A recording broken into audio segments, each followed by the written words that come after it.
Welcome to the My Blockchain Island podcast. For all the latest info on DLT, blockchain, startups, Malta, and beyond. Here's your hostess, Carla Marie. Hi everyone, and welcome to today's episode of My Blockchain Island. As you can see, we're now on screen as well as on the podcast, so I'm very excited to have you here with me today. Today we're with a great friend of mine, a local tech entrepreneur, Angelo Dalli, and we're going to talk a little bit about blockchain and AI. Welcome to the show, Angelo. Thank you, Carla. We have a lot to talk about because you've kind of moved away from your traditional technology space and have recently embarked on some new projects within blockchain and within AI. And there's a lot of hype about blockchain and AI. And to be perfectly honest, I don't understand much about that, and you're the perfect person to teach me. So what are you up to? Let us in on all the secrets, Angelo. What you doing? Yeah. Well, I've been spending a lot of time thinking about AI, also AI and blockchain, mostly about AI in general, because it is such a wide area that applies to so many industries that it will affect a lot of different technologies in the future. And it's already, being in use. A brief background, I've done my first neural net in 1998. So AI has been around for such a long time. And, bit by bit, the technologies to enable the application of AI into more industries has actually been invented. We have faster hardware, there is more data now being generated, and also DLTs and blockchain is something that is a useful tool in AI. Effectively, AI and blockchain are two different things altogether at the different ends of the spectrum. AI generally has been a centralized intelligence that has run on a closed platform and that just sucks in all the data, processes it, and spits it out in some kind of creative form, right? While blockchain is at the opposite end, of course, having everything decentralized. So there is this push of how to marry AI and DLTs together. And that is one of the challenges that is being faced at the moment. I do say, of course, that AI is very useful to blockchain. For example, in optimizing the way that blockchain mining resources are using energy. Because as you know, I think some things like proof of work may not be the most practical for AI applications. So I think that AI will enable more efficient ways of, for example, verifying the blockchain. I also think that AI is also needed to navigate the huge amount of data that blockchain systems are going to be putting out there. I mean, it is very nice to be able to see step by step what applications have made in the blockchain, but I fear that without having some kind of exploration tool, visualization tool, something that can explain what is going on, people are just going to be lost in the masses of information that are being created. I think that's very relevant because I've been chatting to a couple of my friends in the space, and we've been talking a lot about how blockchain exists as a technology, and now we're moving it into a phase where actual users need to understand what it's doing. So your interpretation of AI and blockchain is kind of marrying that exposure, so to speak, and adding that extra layer of transparency for the common user to understand what's going on in the background of technology, if I understood correctly. I think AI can make normal users understand what is going on. It can explain a little bit, make sense of all the transactions that are going on onto the distributed ledger, and try to explain a little bit what is going on. And if something goes wrong, what went wrong, if something went right, what went right, and all that. I think one thing I wanted to kind of ask is, lots of people, when you see a case, when you read a white paper of blockchain AI, lots of people just immediately slam it, that's not AI.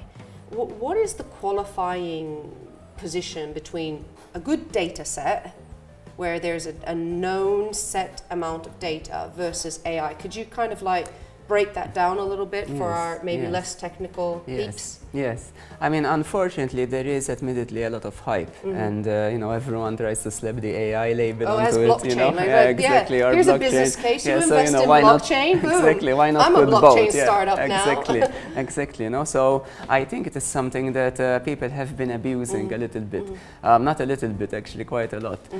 And I think that what distinguishes it is the technology that is being used and the real application. I mean, in many cases, some people just put AI label just to have an AI label, and maybe they will be doing something very small, like some statistical model there, and saying, oh, okay, it's AI. I think AI is where you apply something intelligent that actually learns, that actually provides added value to the blockchain, because the blockchain on itself is already useful enough. So you need to show a real use case where AI is going to add something much more to the existing blockchain application. For example, some areas that are obvious to me, for example, is when it comes to security. As you know, blockchain projects and a lot of companies have suffered a lot about security problems. The blockchain itself is secure, but there are hacking attempts. Of course, it's the actual the other layers around the blockchain that are not secure. In cryptocurrency, a lot of coins have been stolen. So I think that's where AI can add value to the blockchain in enabling automation of security around the blockchain, around the applications. There has been a lot of work on the blockchain itself, but maybe the history still starting, the industry is still starting to look at the applications themselves. So I think that's where AI can really contribute. Also, when it comes to privacy, how do you anonymize the blockchain? How do you make sure that if with GDPR someone wants to take off their data, how do you do that?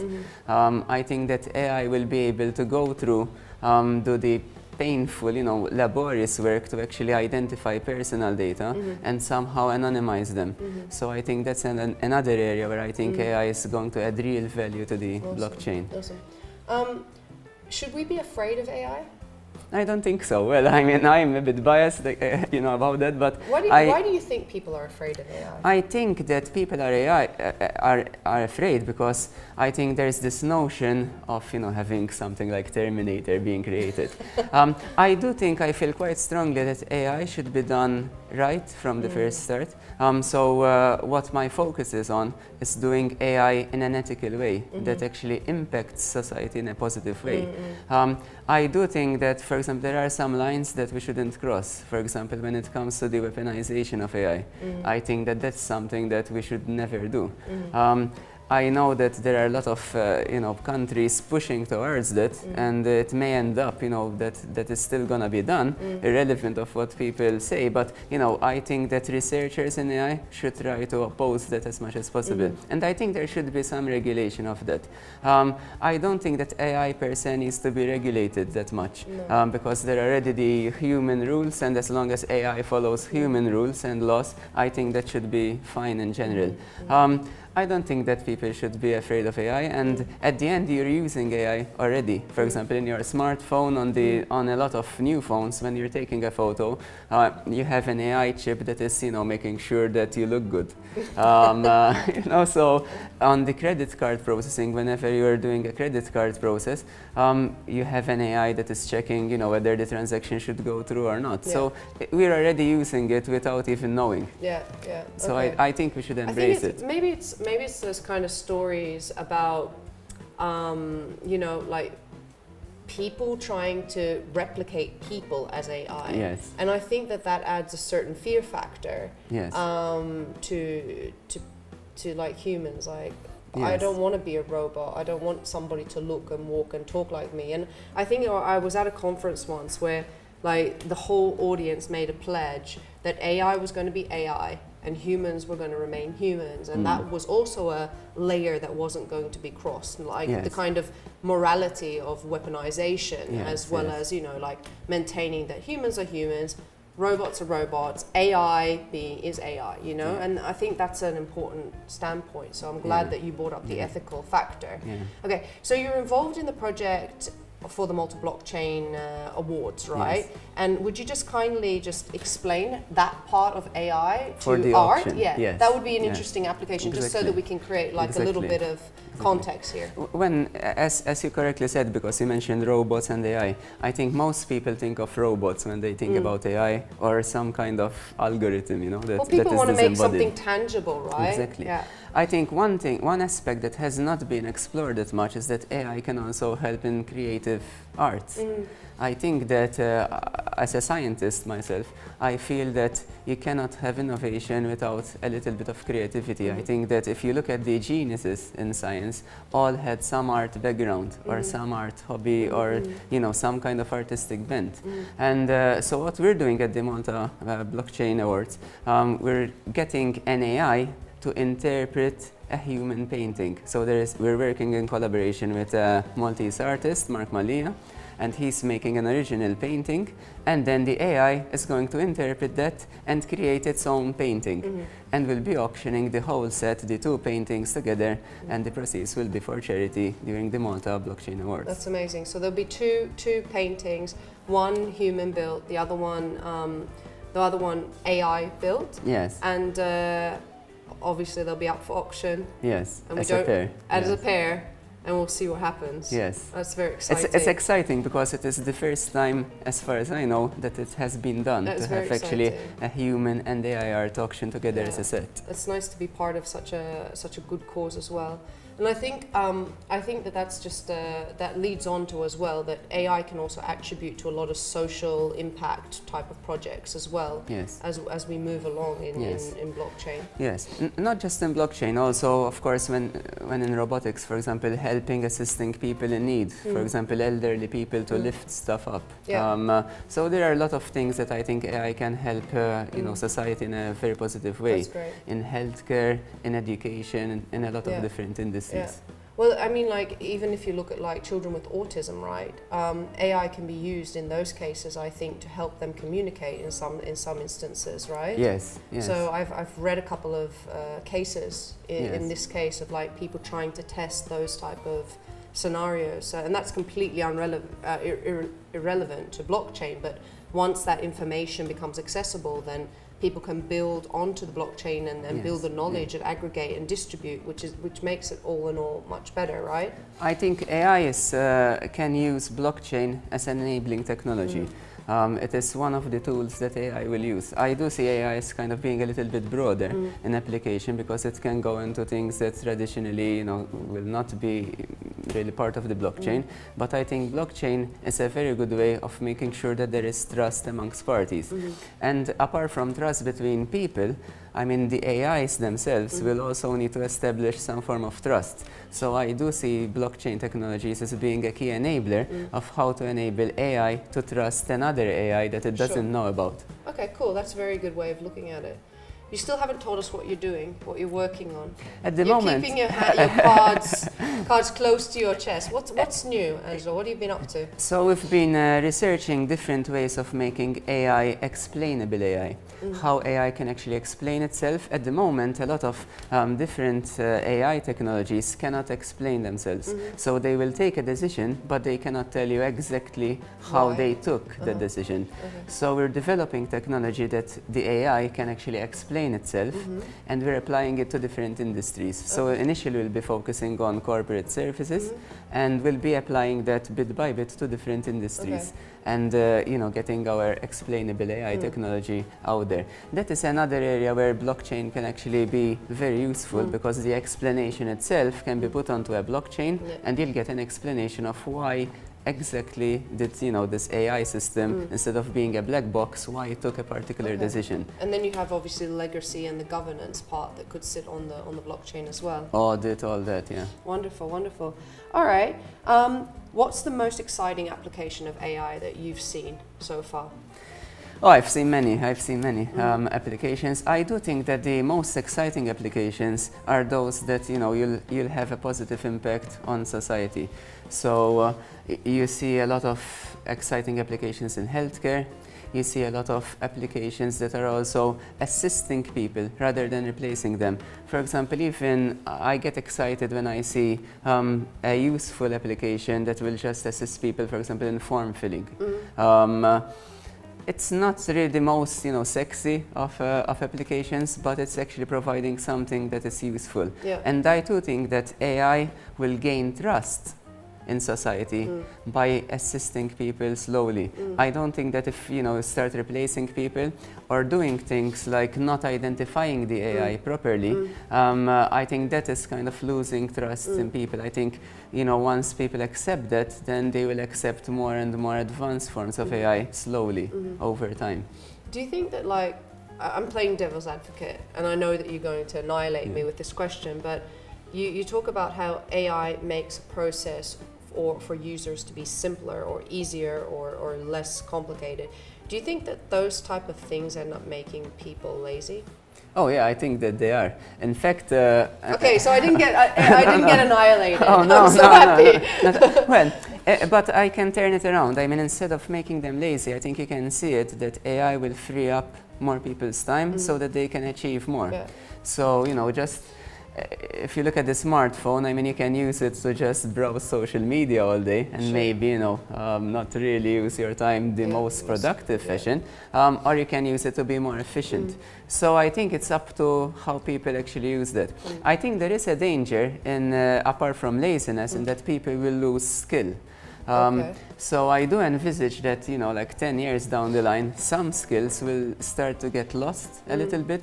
So I do language, spelling, what kind of skills? Even more scary stuff. For example, if surgeons start doing operations using robots, they may start losing their manual skills, just in case something goes wrong and you need to do something manually. In certain craft work already, I mean, you already see a lot of people using machines to do their work. So I do think that at some point we'll have to have some kind of preservation of traditional ways of doing things, just in case you need to do things manually. What happens when the technology doesn't work? Exactly. I think there will be more and more dependence, and you can see that. I mean, everyone relies on smartphones nowadays. I don't do, for example, mental math anymore. I just rely on a calculator. That's one prime example. Absolutely, like, horrible. That's just exactly. No. I mean, I was actually using an AI bot to schedule my calendar, and that went epically wrong.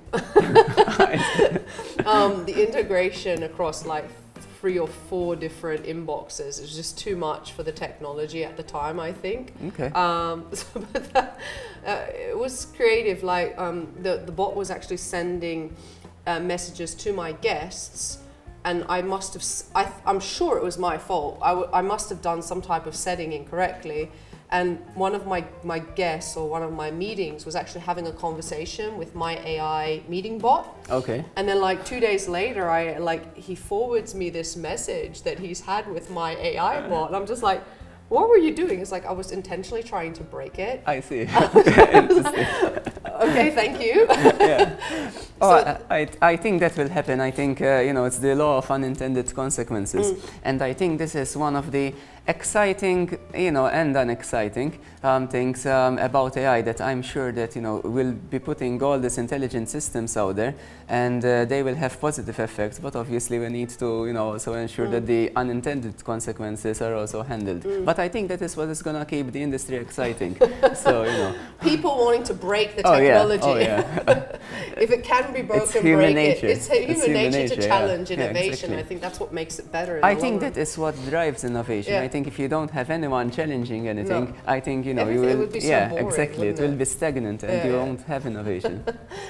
Are there any kind of like, we're in a stage within the blockchain, like I was speaking to somebody the other day who said to me, blockchain is in Netscape mode right now. And I agree and I disagree, but a lot of people are arguing the point that blockchain is still very much in a space where things are to come. Have you seen anything in the blockchain space that's already articulated that's specifically interesting in the space of AI? Because we were talking about this art project, and he's like, I think it's the first of its type. Are there any other like things that come to mind that have already been done with blockchain and AI that like? There have been some projects that are raising money and doing ICOs for like the Singularity.net, for example, Numerai, that are doing models for. There are some projects that are doing this. I don't think it is something that is still mainstream. I do think that it is at the Netscape mode, actually. Netscape mode. But yeah, I think as more applications in other industries, I think AI will be going hand in hand. I don't think there will be a specific AI blockchain industry. I think it is just using it's AI. Something that will sit on top of blockchain, as yeah. all the industries I think so. I think AI will just add intelligence to blockchain applications.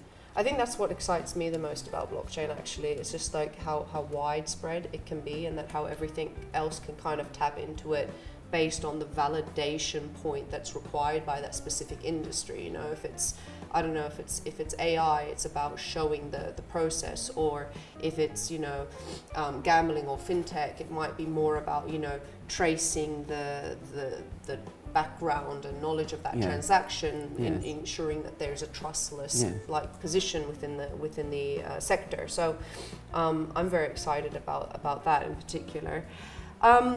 You're an entrepreneur in Malta, and you're local. You're a Malteser like me. In much more than me, actually. What's it like being an entrepreneur in Malta? Well, it can be challenging at times, but it's also exciting. It's exciting because Malta is such a great place to live, and it is very convenient. I mean, I just drive, just a few minutes every day. I don't have long commutes. I mean, internet connectivity is quite good. There are obviously challenges when traveling abroad for face-to-face meetings. But I think overall it is a good place to be living in. And I mean, most of my work has always been selling abroad. So it doesn't really affect me that much exactly the location where I'm in. So I do think that having a stable system, having being part of the EU and all that, I think that helps a lot. Thing. Yeah, it's a positive thing. And thoughts about the regulation in blockchain? I mean, obviously it's not your core focus, but how do you as a local person feel about that sector coming onto the island? I think it's a positive step, to have this, and I think all this, blockchain island initiatives is a very positive thing.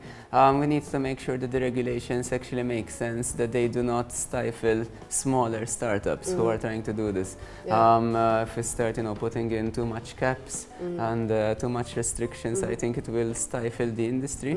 But I think if there's a light touch regulation that protects the consumer, because at the end it's all about protecting the consumer and protecting also about the people who have invested in the project, I think it should take off. And so far we've attracted so many good names in the industry. One thing that I'm a little bit concerned about is the local banking scene, which I think has not helped so far. In the blockchain space. Blockchain and crypto space. I think that needs to be improved a lot in order to make local banks more crypto friendly. But I think it's a phenomenon that is worldwide.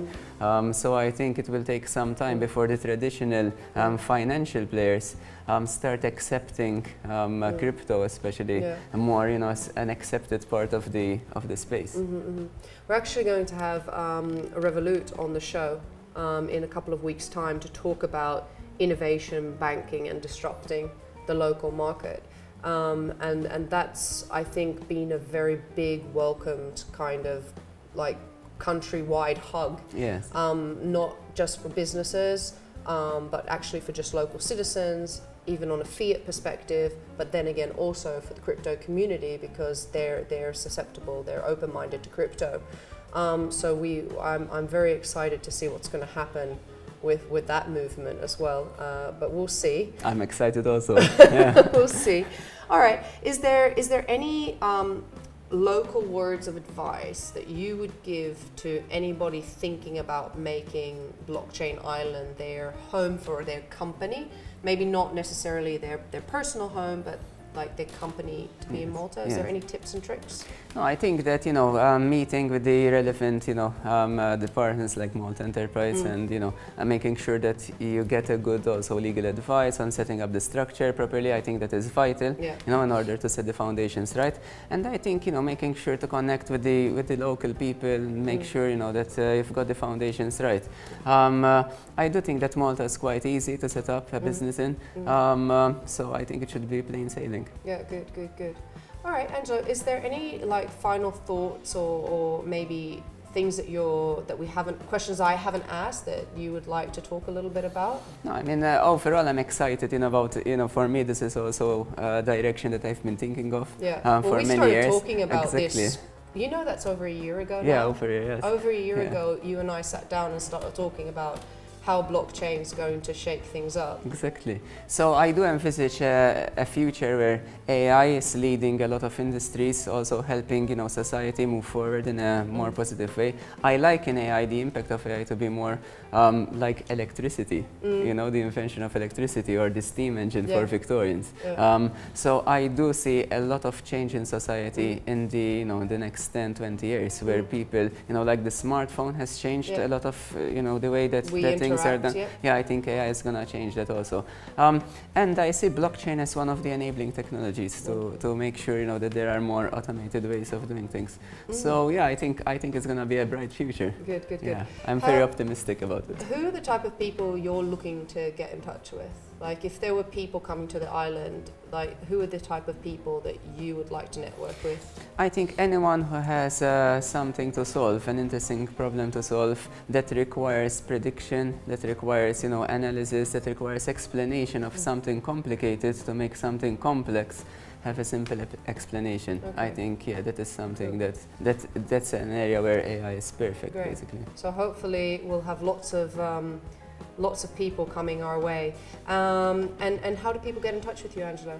Yeah, I think the best is through my 111 holding site. Yeah. 111holdings.com. Exactly. Okay. All right. And there's the contact information. Okay. There. You're on LinkedIn, Twitter, any of those? Yes. The Twitter handle is Angelo Dalli. Okay. So yeah, that's also a good way of getting in touch. Exactly. Well. Wonderful. Thank you for being on the show and for opening our minds a little bit more towards AI on blockchain and AI and how it's going to change our lives moving forward.